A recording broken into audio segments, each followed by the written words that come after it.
I don't understand. Yes. Mm. You see, when What's wrong with the dark side of feminine energy? the dark side of feminine energy, Yes. Yeah.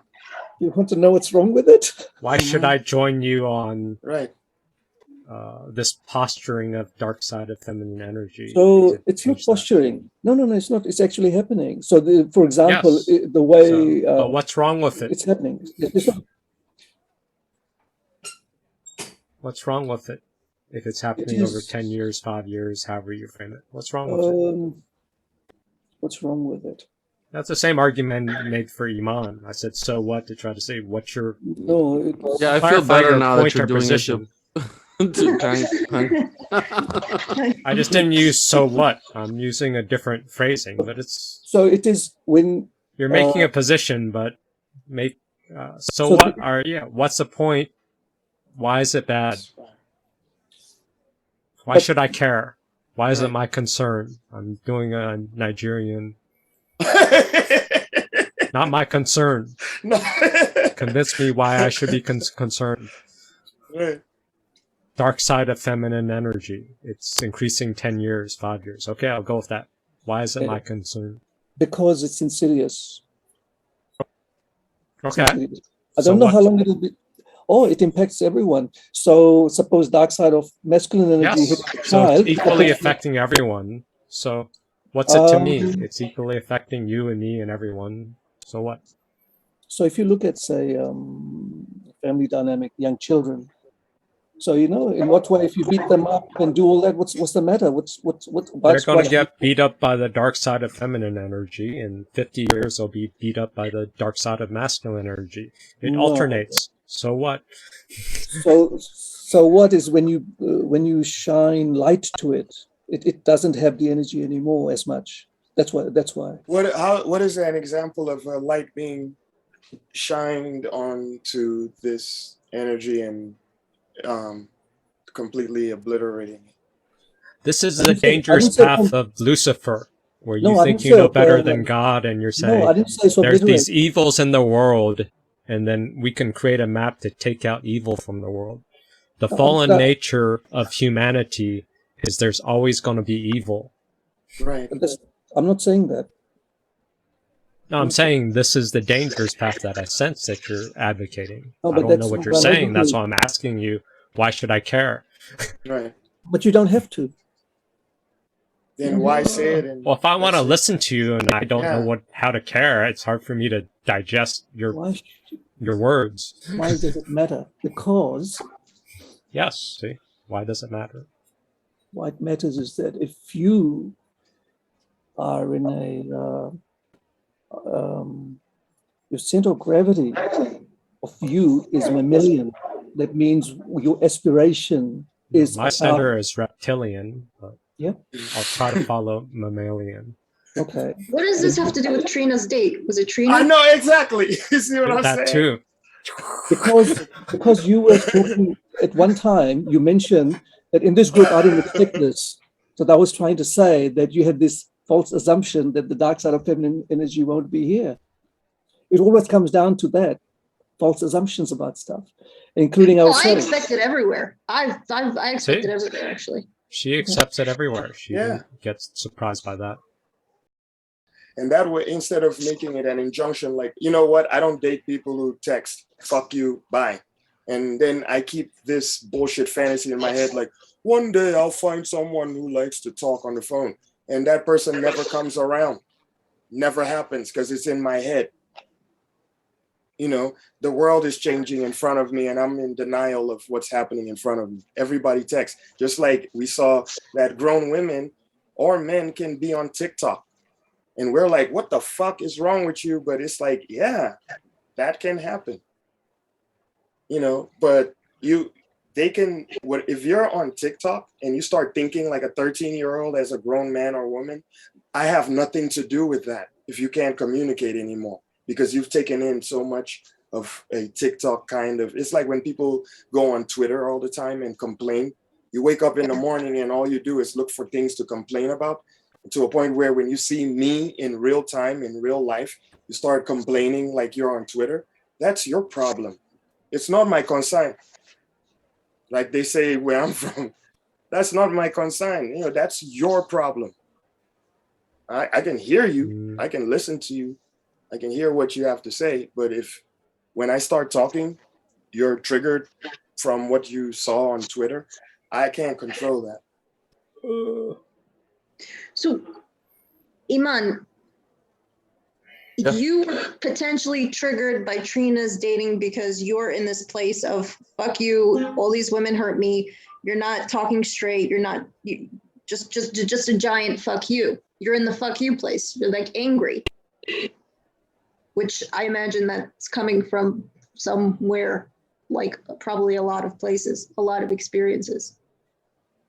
And Trina sort of embodied that probably for you. Yeah, I don't know if it's fuck you. It's kind of more like I don't want to get too deep into it, but my view is the degradation of like basically male female dynamics and relationships, and it's just like that TikTok thing that's doing whatever. Like this is also some sort of plan to keep the family unit broken, men and women together, so there's no correct family units, and everything's kind of fucked up, and it's easier to control. To atomize. Kind of, To atomize. Atomize. Yes, it's a systemic disintegration of gender cooperation, and instead has created gender competition. Yeah. So that's kind of what it is. It's less about who hurt you or whatever, like specifically to me. It's more like what I'm seeing in the landscape and kind of people around me. And yeah, part of it is, I've experienced it to a degree too, but. So they're flipping opposite. So in the past there might have been an advantage. Now there's an advantage, or there's a different script that can be played. I used to. It's unfair generally, but it's not. So what? The world sucks. The world isn't fair. I used to think that they've overcorrected, but what I recently am recognizing is that previously it was the echelons were dominated by the dark side of masculine energy. And so the dark side of feminine said, I can't stay behind. So now it's a turn for the dark side of the feminine energy. And that's what's coming. So all these pretend movements, we're going to help these refugees after first bombing them and killing 10 million. Then we're going to, we are so nice, we're going to help them. So that kind of my Chausen syndrome. So that is what is happening at that deep state level. And the irony of it is that most people on the street are not aware of it at a deep level. They're just not aware of it. Why did they need to be? Right. Because then innocent men like Iman and Pankaj, who just want a happy life with a harmonious relationship. No, not that. The reason you should become aware of it is awareness. Pankaj is married and has a family life. Iman's the one struggling in the crappy dating scene. So Pankaj is trying to rescue Iman. No. I'm not sure what Pankaj is. There's no rescue. There's no rescue. He's gone rogue. No, get back on the road. Where are you going, man? It's assuming there's rescue. It's not rescue. We can't put everything in the one frame. It is like how the dynamics are chasing. Meta-analysis. Yeah, you pivot a lot, Pankaj. Detached clockmaker type god figure or something. You pivot a lot. Deist. It's okay. There's a lot in your family, it sounds like, that you're losing control of, that you've lost grasp of. You alluded to, and correct me if I'm wrong, a close family no longer being close. My youngest brother. Mm-hmm. Yep. Your youngest who? My youngest brother. Your youngest brother. So yeah, it's and one thing Brad said, it was really, really cool. He said, look, if you want a relationship, but he has to want it too. I mean, it's just so simple. How complicated is that? Adult to adult, yeah. What happened with your brother? Either just some shit from my perspective, which was a betrayal, and from the family's perspective, it's a betrayal. Property issues. Money. And who did everybody side with? It wasn't just money, Adif. It was more trust. Money and trust. Betrayal. The family sides with what they see. They've, he hasn't been to the mum's 75th, things like that. So the family is very clear. So these are examples, but it was so beautiful. Like last, like you said, like it's like this, and you have to grieve, and how long that takes? It takes its time. Yeah, it's cool. So he's been a big benefit to America because people will see what the Democratic Party is like, for example. Brother. Yeah? So your brother and you. So in the same way, my brother, but he is not. He was like more very. He stabbed you in the back, not in the front. Complicated. Yeah. He stabbed you in the back. Did he stab you in the back? Painful. Was it unexpected? Yeah. It was unexpected. You didn't see it. No, you see, the thing was, if I didn't have the blind spots, like we discussed. You can't face the pain. You can't face the pain because as soon as the pain comes up, you have to intellectualize it. Right. I understand. I do this. I constantly do this my entire life because I have a very high IQ. No. And I have the ability to do that. You asked me a question. It's the easiest way to avoid the pain. You asked me a question. I was answering that. It happened suddenly. I said, to me, at the time. But she's trying to bring up a point where you're trying to stay on a narrative of control or trying to understand it a certain way. Betrayal, brother. Betrayal, those two words, brother, betrayal, brother, betrayal. And this is two people that are reflecting a point that they see, that they sense that you aren't able to face. So that's why they're amplifying. When you said, did it happen suddenly? So to me, it seemed it happened suddenly, but it was happening for a long time, but I was just unaware of it. Yeah. In retrospect, you can look back and your smart brain can go, oh, this step and that step and that step and that step. If only I would have recognized, but you didn't, because these things are you didn't. Hindsight's 20/20. Can't go back in time. Hindsight is always 20/20. I have so much better vision now that I did 20 years ago. If I knew then it's not physically possible. You have a smart brain, but it cannot see the future. Your brain cannot see 20 years into the future. Your Pankaj's brain 20 years ago could not see every step of what would happen. And there's no physical possible way you could have seen this coming. You could only see it looking back with all the puzzle pieces together now in a beautiful frame that fucking rips your heart out.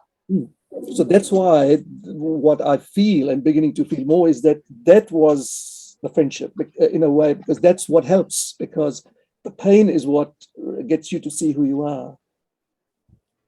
So the Naks are actually your friends. It still doesn't describe the betrayal and the brother. There's a betrayal here that came from someone close and that you trusted. Yeah. But what happened, Anikon, was that this betrayal thing, that's how I felt my narrative, but it's moving more towards that's his karma. He has to do that because that's how he is. And but how does that make you feel? You see how you're responding like Kay? Like I'm completely lost when you're talking, to be honest. Every time they're trying to direct you to your feelings, you're pivoting. And Nahama was able to really capture that emotion with like intensity of her experience, and then you just pivot and get away from the feeling. Because Pankaj, what happens if you feel that feeling in front of all of us? What would that look like? It wouldn't look like talking. I guarantee you that when your blood brother stabs you in the back and twists the knife, pulls it out and stuffs it back in, it doesn't look like talking. It looks like fucking tears on the floor. You're a man who's broken in front of other people. That was last week. That was last week. Okay, so how does exactly what Nihama because the thing is, this is the speed of it. If you understand that model, that there's a narrative, there is the message under it, there's the emotion under that, and under that is the assumption. You're explaining. You're explaining. Talk about you. He got it compartmentalized, and he doesn't want to open that. Assumptions. Right. How simple is that? Like, it's not complicated. We're making it complicated. Just have wrong assumptions. Let me share a story. I need, I'll share a story with you guys that is similar. So, okay. So here's what happened. I finished high school in '93, right? And I started writing my aunt, who was here in America, about coming to America to pursue a career in the arts. So from '93 till eventually around 96 or 97, my aunt sent a ticket, home. So because in between that in between time from '93 till when my aunt sent the ticket, I started playing basketball and made it on the state team. My parents knew that at 6 o'clock every day you have to go train. I had to go to the college campus where the only basketball court was to train. You know what my parents did? When I would go to train, they would call my aunt and tell her, like, you're making the wrong decision. You should send us the money that you're wasting on the ticket instead, because he's not home. We haven't seen him in weeks. He hangs out with armed robbers. We don't know what he's doing. Is this who you want to bring to come live with you?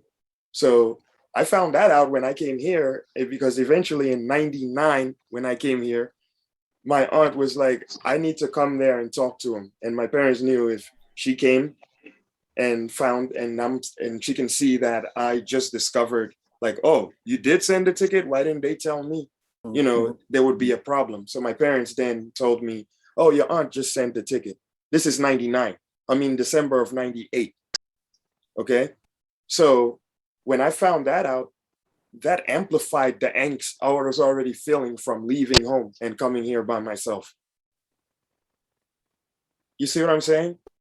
And look how long it took until now, as we're talking, is when I realized what that anger was. But the rest of the time I spent suppressing it. So basically what I'm saying is I didn't have the luxury or opportunity to have a group like this, a group of compassionate people who are willing to hear my story and help me pull that anger out in a healthy way back then. And all these years I've been living in this country, So consider this moment, like, take advantage of what you have here. It's just 4 of us here or 5 of us here. Like, I rather, for me personally, I would rather work, dig it out and feel the pain here than to keep suppressing it and allowing it to come out in a way where it will end up triggering shame afterwards, which you explained before. You said you felt. Yeah, felt it. So I felt it on Monday and Tuesday. That's what I was trying to say, that this model that we are learning here about the faulty assumptions is that powerful. That's what I'm trying to say. It is that powerful. It takes time, but like, again, this is a moment where you're slowly realizing, like, oh, there's this compartment. Like, you see how honest we are by saying, we're telling you to your face. We're not gossiping about you. We're telling you to your face, like, you're trying to intellectualize. And so when we're talking to you, that's why it's this back and forth is the compassionate way to do it, because in society, they won't consider that because they're not even hearing you. They don't give a fuck about what you're saying. So they go, oh, here he goes again with his lecture. Okay, what is Pankaj going to say this time? And that's how they're reacting. And then that makes you mad. And then, it just never, the cycle just keeps going. I was hiding my angst in so many different things, like, and then it started showing up in my work, So, like, I play ball. That's a very aggressive sport, basketball. So people say, oh yeah, you take that anger out on the court. It wasn't working, but I would fake it like it is. The anger was very deeply rooted in betrayal. How can my parents betray me like that? You know what I mean? But that's where the anger was. The anger wasn't, you know, by default, I'm playing ball and letting loose of that physical anger, but mentally, there's a deep rooted anger. And when I finally came face to face with it, it was my, you know, where it was angry baby, it was not no baby. It was a big fucking 20-foot monster that I met. And I'm like, this is who I am. Yep. So I created. Last week, when Brad was talking and everyone was talking, I nearly broke down. I couldn't stop my tears. Mm-hmm. I just couldn't do it. And then they all held the space and stuff. And I was saying on Monday, I just no energy. Can't go to work. Can't do work. Tuesday, the same thing. And then I just broke down. The wailing is death. It's death of a part of yourself. It's a death of the part of yourself that thought my brother loves me unconditionally in this way, and that's part of my identity. It's a death of I thought my parents loved me this way. The wailing that you hear, it's so haunting because it is death in action. You're hearing it physically. It is death.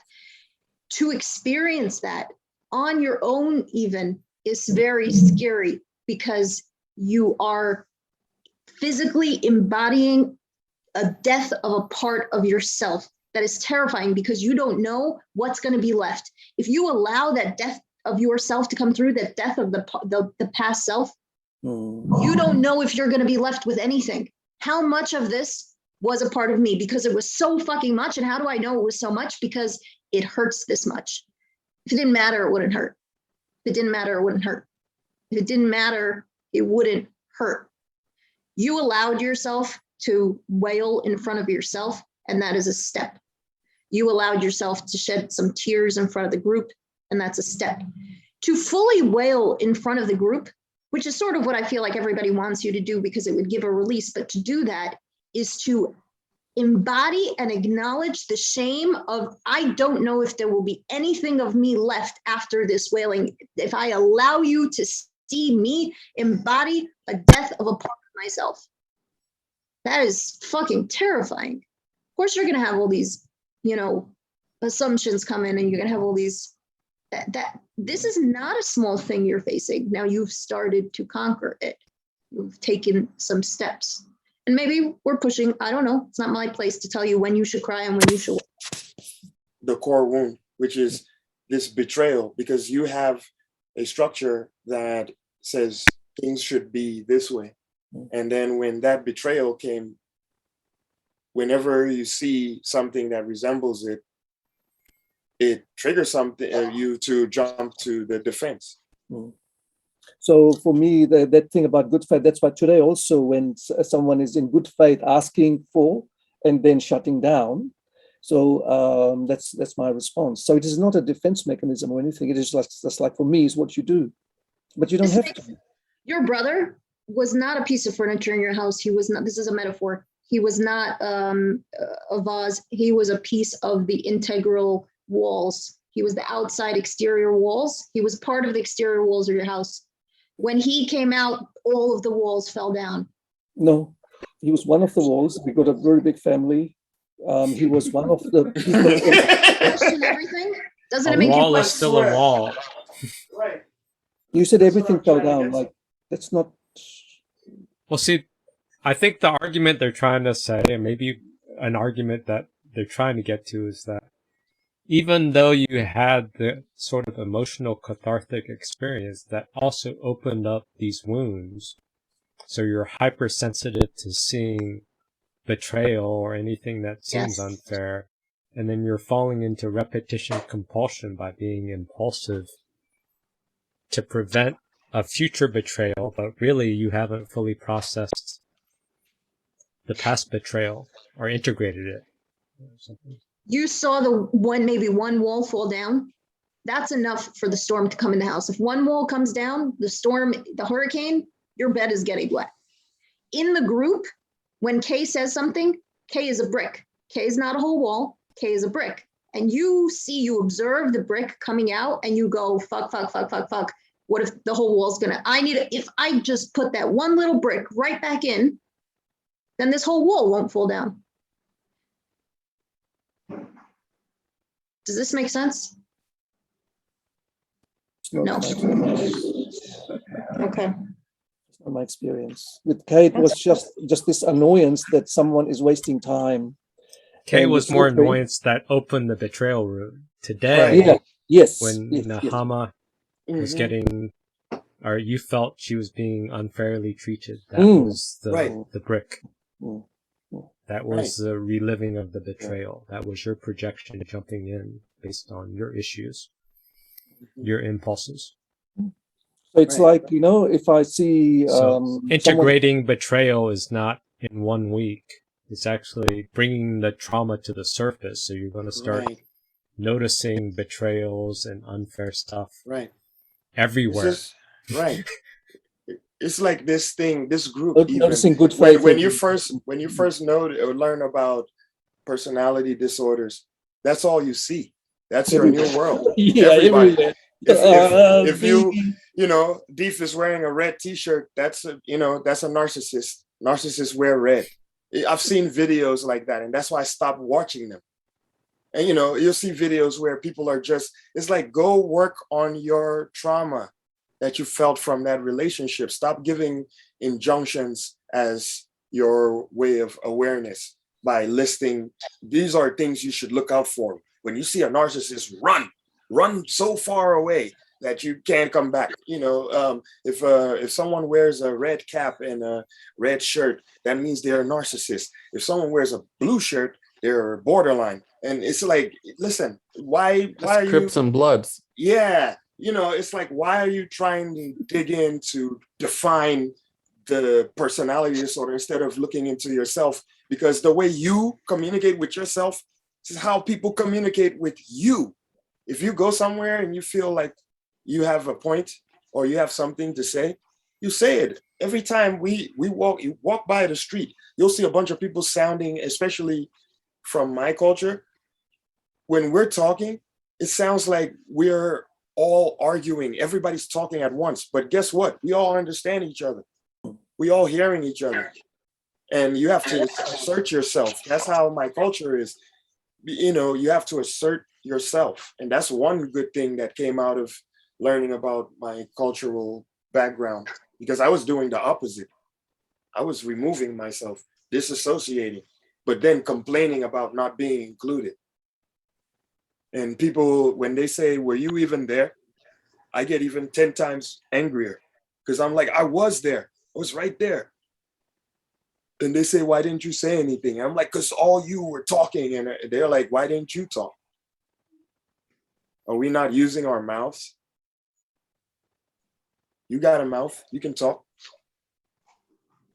So things like that, and then now what I'm really learning, again, from this exposure therapy in this group, is learning how to hold fucking space for someone to, instead of soon as someone tells their pity story, I try to plug the holes. Like Nihama said, it's not my place to plug those holes. Like, that's why the person is here. They're here for the same reason. If we were all great, I wouldn't be here. If I had the answers, I wouldn't be here. But I don't. Yeah.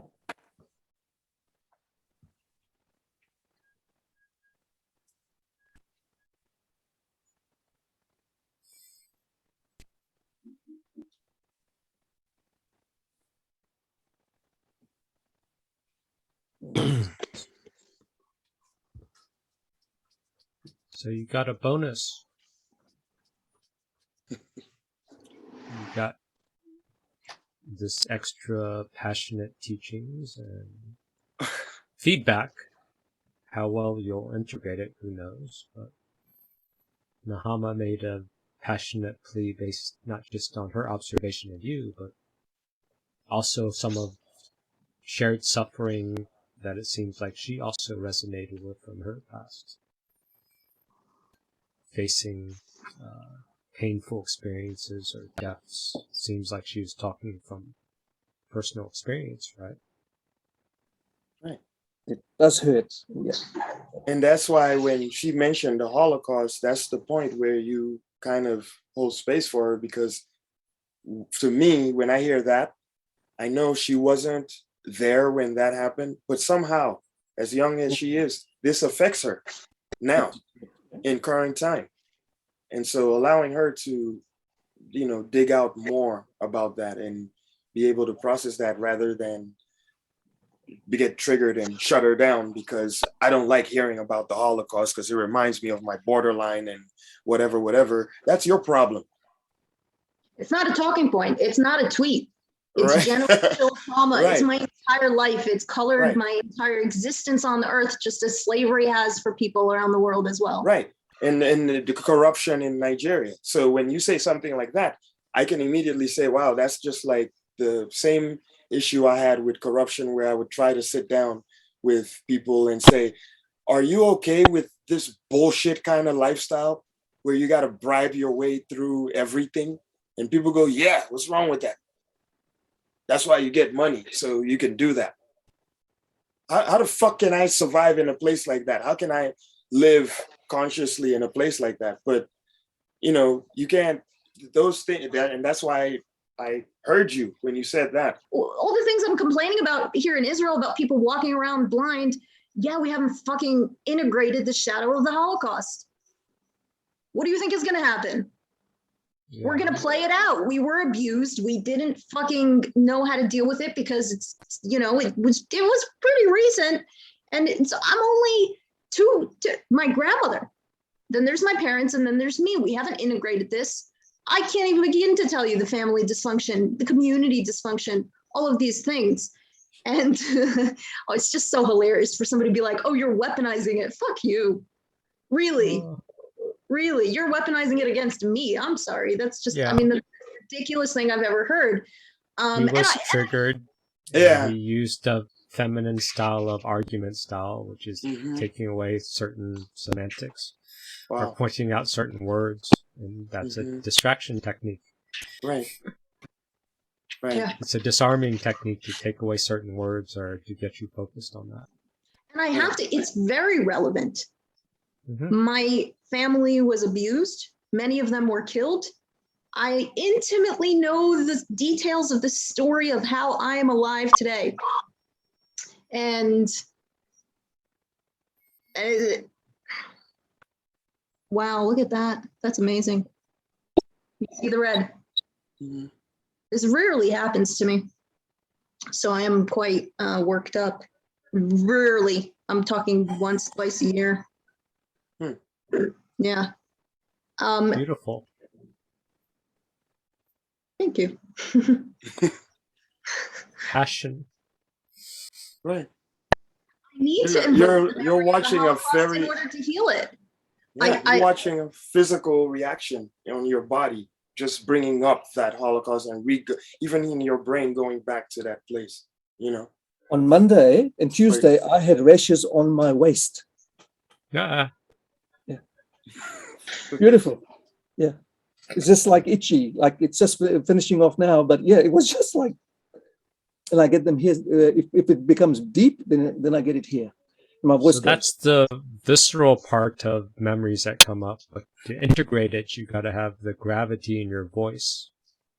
So that's learning how to speak the visceral embodied sensation and learning how to communicate it precisely and with weight.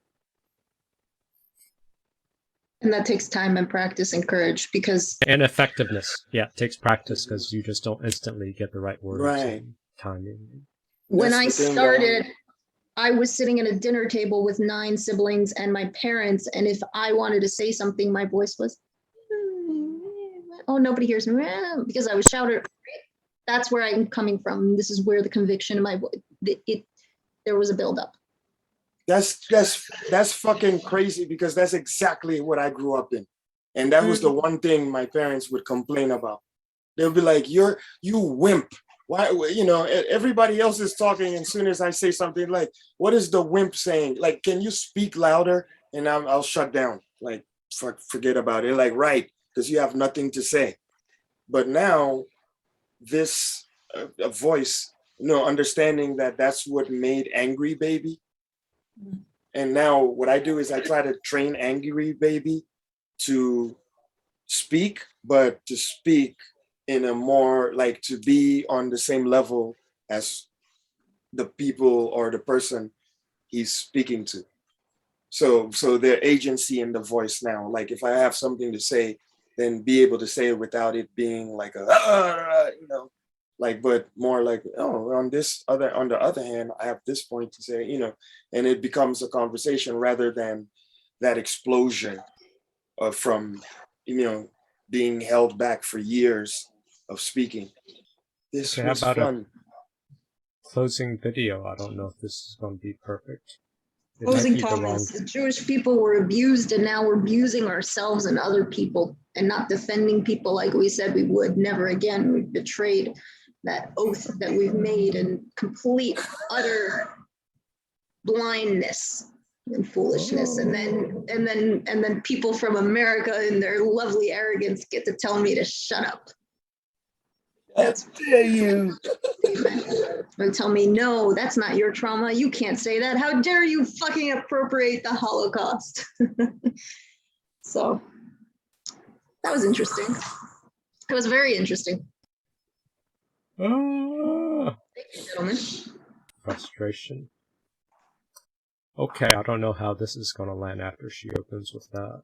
But this is just a minute. Every time you learn something, you learn because something you did didn't work. And that exposes you to the part of the world that you don't understand. Every time you're exposed to a part of the world that you don't understand, you have the possibility of rebuilding the structures that you use to interpret the world. That's often why it's more important to notice that you're wrong than it is to prove that you're right. One of the things that you're supposed to learn in university is precisely that. It might be useful to listen to people that annoy you on the off chance that they know something that, if they tell you, you can use instead of dying. Talking to people who agree with what you say is like walking around in a desert. You already know everything that they say.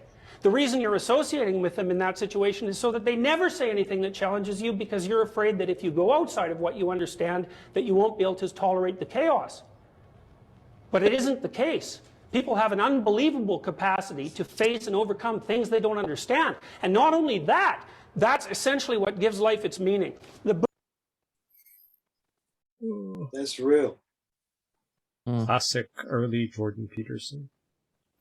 That is real. Super precise. And that's my point. That's my point, exactly. I agree. We want to get stronger. Sometimes we want to be heard, but also if we aren't heard, that's an opportunity to learn and grow and get better.